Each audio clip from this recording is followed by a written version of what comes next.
Let's talk about the Framelines section.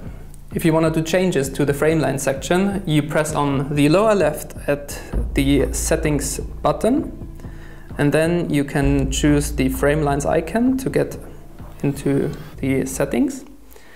And if you want to do changes here, you simply press add new Framelines. And once you're in that menu, you can do all the changes you want. You can scale, you can set the aspect ratio, whatever you want.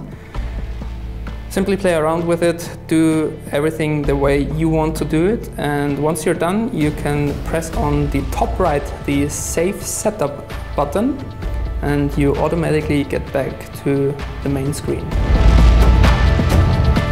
Thank you so much for watching, and if you like this video, give it a thumbs up and subscribe to not miss any future videos. If you have any questions about any IB optic products, just let us know in the comment section.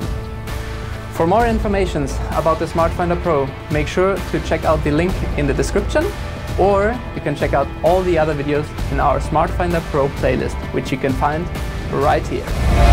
That's it for today. See you next time. Servus.